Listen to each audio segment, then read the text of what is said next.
Welcome back to the conversation. I'm Amy. And I'm Tom. Good to be here. We run this daily program, as you know, where we look into the materials you provide us, biographies, articles, technical docs. Right, and we try to pull out the key knowledge, the essential stuff you need, quickly.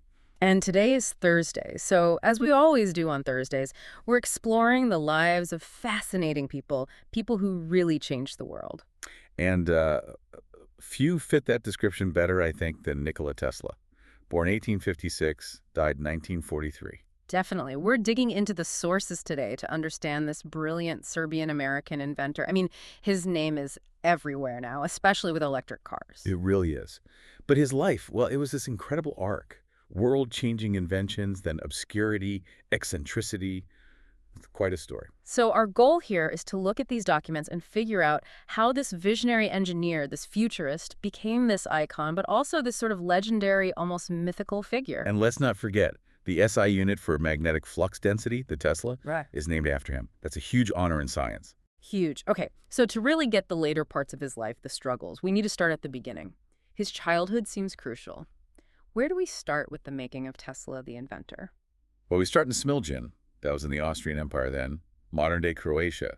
He was born into an ethnic Serb family. And his father was an Orthodox priest. That's right. And he absolutely expected Nikola to follow him into the priesthood.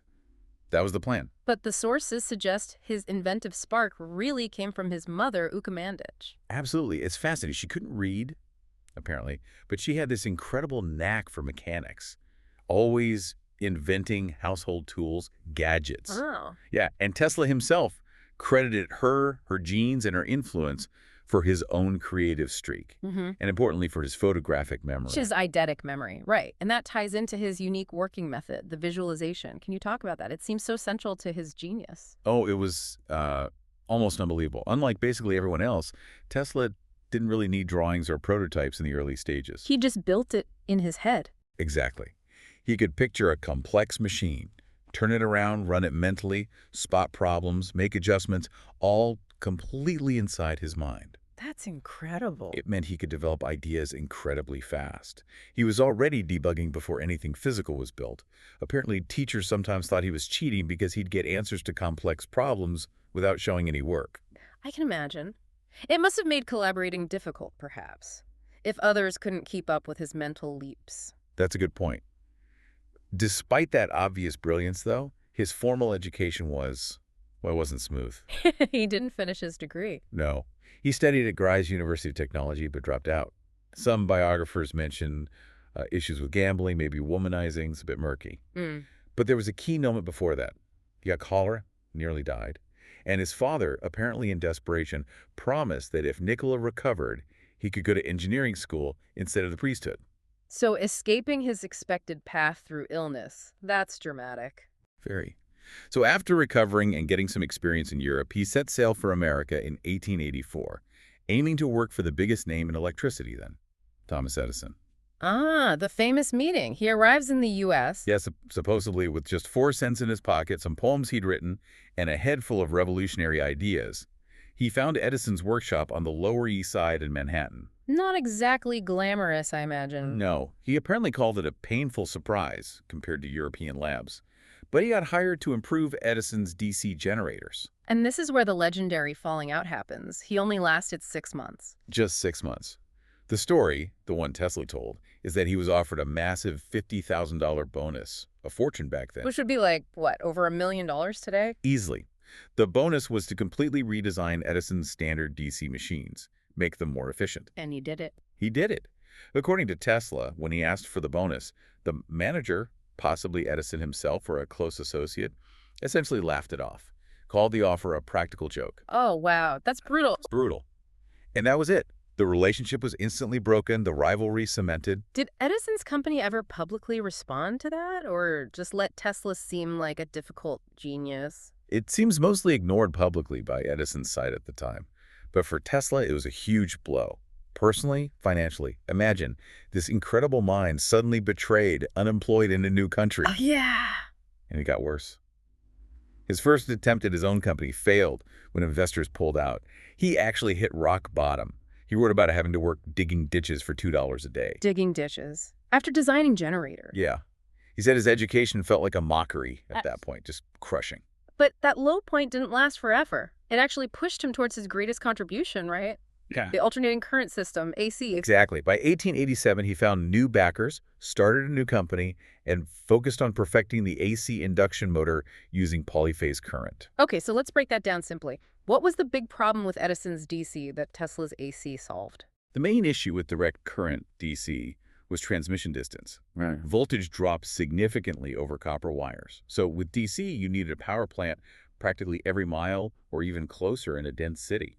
Very inefficient for widespread power. Right. So lots of power stations, lots of infrastructure, and AC. AC, particularly Tesla's polyphase system, could be easily stepped up to very high voltages using transformers. High voltage means. High voltage allows the electricity to travel long distances over thinner wires with much less energy loss.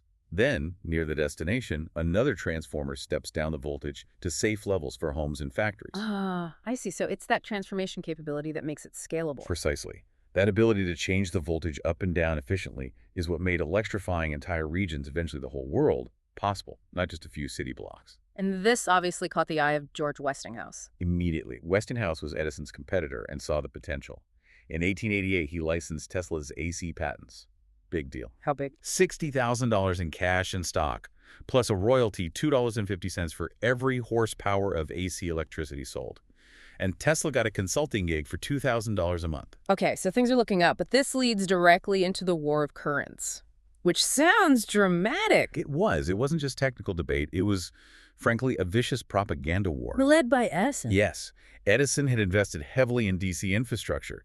He saw AC as an existential threat. So he launched this campaign claiming AC was incredibly dangerous, deadly even. And this is where the stories of him electrocuting animals come from. Sadly, yes.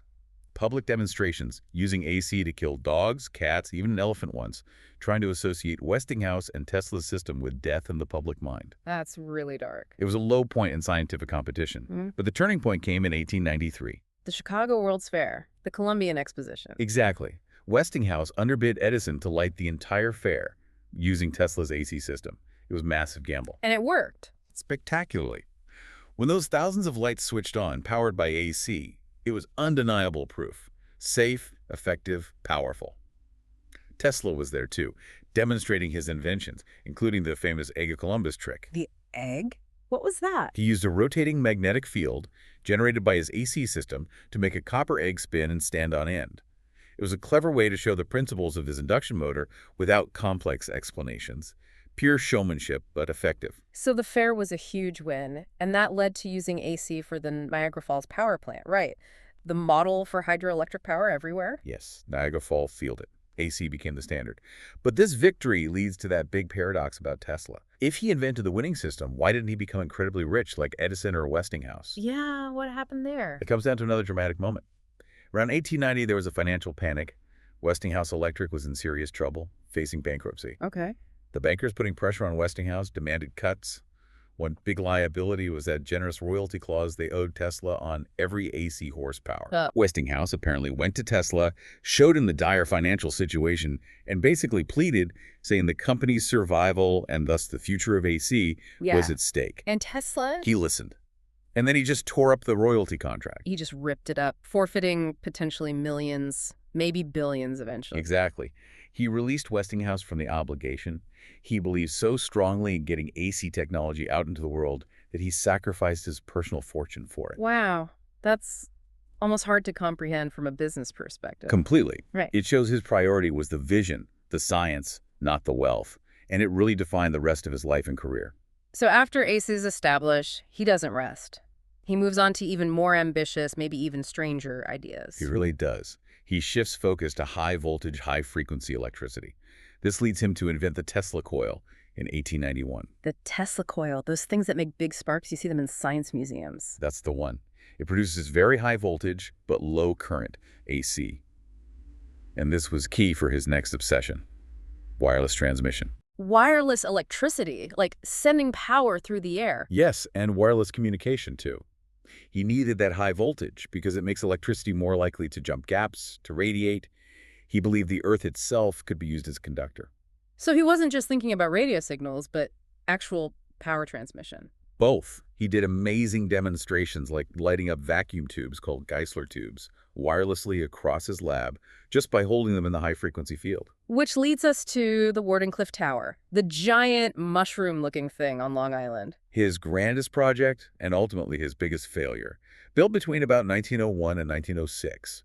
This huge tower was meant to be the first station in a global bundled wireless system. For what exactly? Sending messages? Messages, yes, but also his ultimate dream, transmitting electrical power wirelessly, freely, to anywhere on the planet. Okay, freely. Sounds like the catch. How was this funded? He got his main funding, about $150,000, from the biggest financier of the age, J.P. Morgan. The J.P. Morgan. Okay, but this is where Tesla's utopian vision collided head-on with commercial reality. Let me guess. Morgan wasn't keen on the free energy part. Precisely. When Tesla explained that a core goal was providing energy without charge, Morgan reportedly asked the killer question: where do we put the meter? Oh, of course. Can't sell what you can't measure. Exactly. For Morgan, if you couldn't bill for it, it wasn't a business. The funding dried up almost immediately. Wardenclyffe was never completed, eventually torn down. What a blow. And adding insult to injury, around the same time, Marconi sends his wireless signal across the Atlantic. Yeah, in 1901, Marconi transmits the letter S wirelessly. He gets all the public acclaim, wins the Nobel Prize later for radio. Even though Tesla had done earlier work. Tesla and others had done foundational work. In fact, much later, in 1943, the U.S. Supreme Court actually overturned some of Marconi's key patents, restoring priority to Tesla and others for tuning circuits. But that was way too late for Tesla's career. Way too late. The damage was done. Wardenclyffe's failure, Marconi's public success, it really marked the beginning of Tesla's long decline. So after this huge project collapses, what happens? The sources paint a picture of increasing isolation and financial ruin. Yeah, he was just fundamentally unsuited to managing money or business. He spent the last decades of his life living in a series of expensive New York hotels. The Waldorf Astoria, the St. Regis, finally the Hotel New York. Getting large, but racking up enormous unpaid bills. He declared bankruptcy. It's actually kind of poignant. Westinghouse, a company he saved, eventually started paying his hotel rent and a small monthly consulting fee, likely just to avoid the bad press of their former star inventor dying penniless on the street. that's quite a turnaround, and his personal habits became quite eccentric, too. Extremely. Obsessed with flingliness, germophobic, avoided shaking hands, and then there was his famous, almost consuming relationship with pigeons. Right, feeding the pigeons in Bryant Park. It went beyond just feeding them. He'd bring injured ones back to his hotel room. He apparently spent over $2,000, a lot of money, then nursing one specific white pigeon back to health. He claimed he had a special connection, almost a psychic link, with it. Seeking connection, perhaps, where human relationships failed. Quite possibly.